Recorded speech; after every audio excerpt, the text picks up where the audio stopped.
Sampurasun, Sagung Dumadi. Assalamualaikum warahmatullahi wabarakatuh. Waalaikumsalam. Jumpa lagi bersama Mr. Ronggeng di Bandrok, Bandung teruskan Korowong. Kang Dedi ya Kang Dedi, Om Farhan ya Om Farhan. Hari ini kita akan ngobrolin ringan-ringan aja. Seperti Ranggina, Kerupuk, Borondong. Aduh.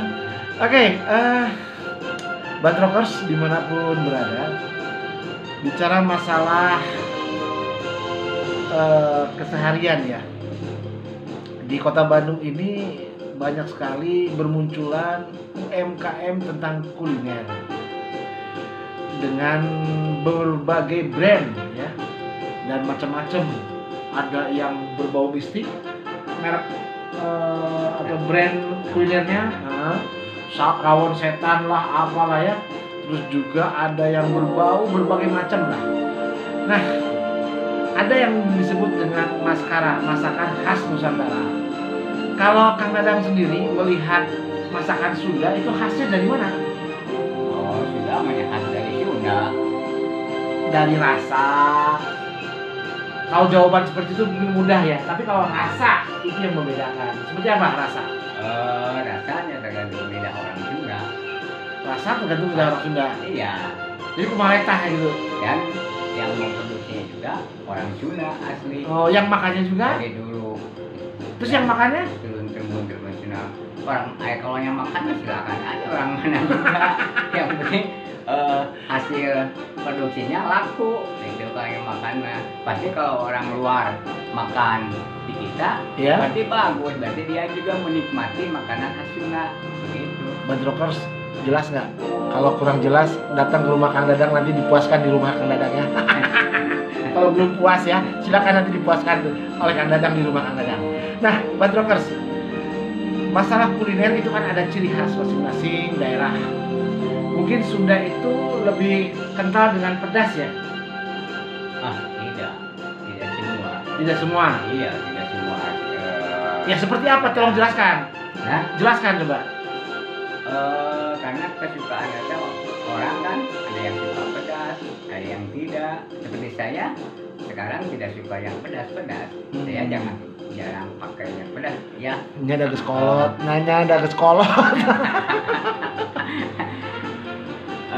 karena kita menjaga kalau saya memang udah tua gitu, menjaga jangan sampai kalau terlalu pedas nanti pencernaan saya takut sakit.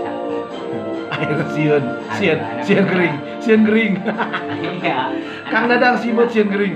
Aduh. Anak muda juga. Betul. Yang pada dasar. Tapi betul ya, itu juga bagian dari hal kalau kita sebagai manusia itu tidak luput dari kekurangan, keterbatasan dan kekhilafan.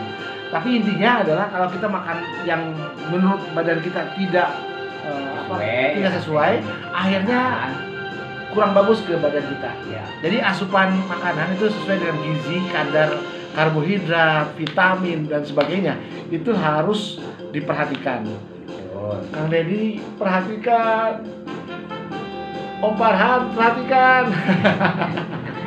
Jadi program makan bergizi gratis itu menurut Kang Dadang mengapresiasi tidak? Investasi. Apresiasinya seperti apa? Ya, itu kan membantu masyarakat kecil ya, bukan kecil seperti saya, maksudnya kan tahu. Itu mah lemet. Aduh. Semeter kotor. Prasejahtera, bagi ya yang sejahtera, pokoknya membantu masyarakat yang kurang mampu ya, makan gratis di sekolah itu, apalagi sekolah untuk semua orang, itu lebih bagus lagi kan, siapa Betul. semuanya dapat menikmati program pemerintah. Betul.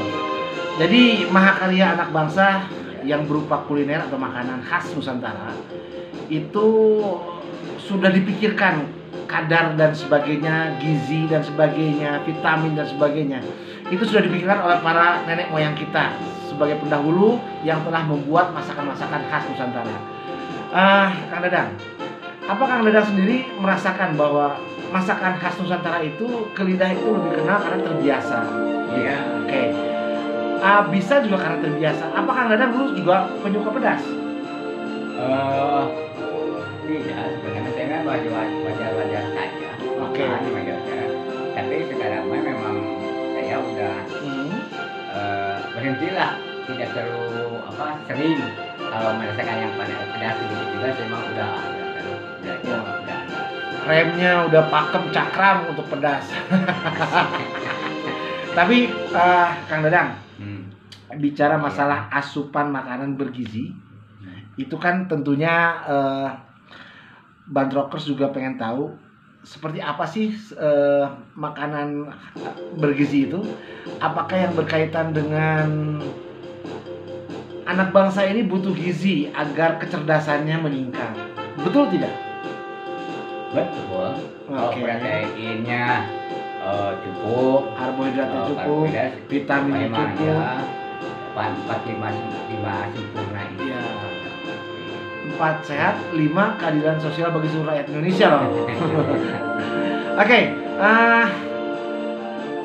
kita sebagai warga negara Indonesia harus taat dan patuh dan ikut mendukung atau ngarojong di program pemerintah, tentunya dengan maksud tujuan agar anak Indonesia cerdas itu harus ditingkatkan gizi, kualitas gizinya. Maka dari itu pemerintah sekarang sudah swasembada pangan. Menurut Kang Dadang apresiasi nggak? Sekarang itu swasembada pangan kan masih dalam garapan, masih dalam pengembangan. Ya, masih kan, masih di program. Tapi Kang Dadang sekarang dengan badan begini apa karena korban makan beras oplosan? Korban makan beras oplosan. Alhamdulillah ya.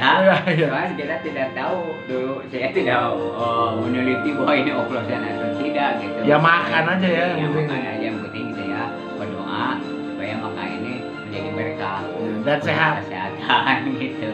Kang Deddy yang akhirnya korban beras oplosan.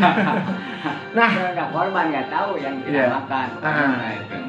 Karena kita tidak meneliti, wah ini oplosan tidak info, karena mah dicuci, dipasak, begitu aja. Nah, inilah sebagai bahan renungan yang perlu kita cermati bahwa banyak masyarakat yang tidak tahu membedakan beras ini asli, original, atau KW, atau palsu, atau oplosan. Bahkan oplosannya itu juga yang dicampur adalah hal-hal yang berbahaya.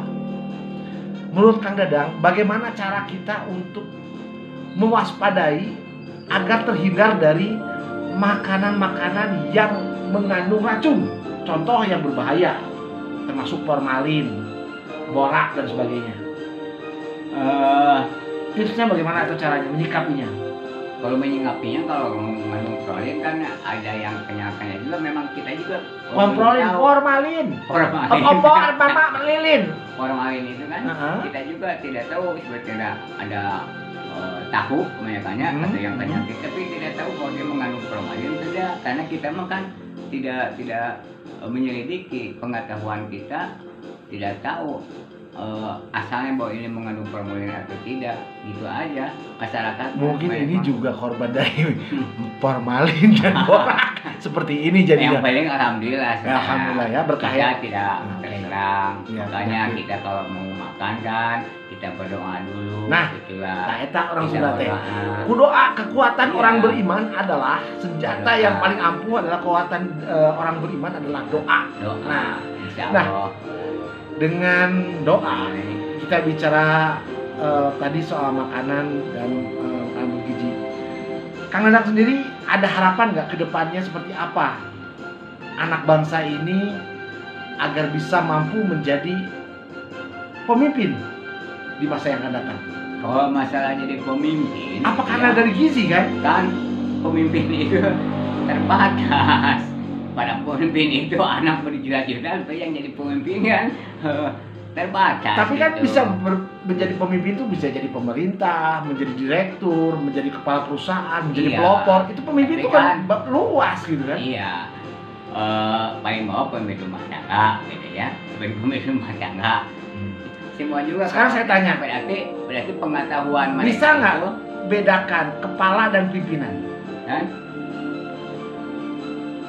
sebetulnya Kepala dan pimpinan itu rumah sama tangga. tidak? Pimpinan sama kepala sama tidak?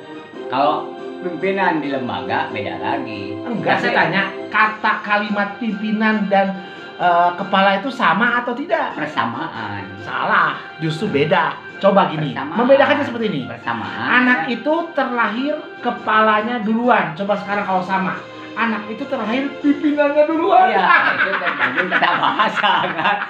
Di Bandrok, Bandung terus Ngagorok bersama saya Bisrongen dan Kanda dan Sibet. Tiap kata juga. Bandung terus Ngagorok. Kang Deddy, Om Parahan, Om Parahan. Cak, Rampes.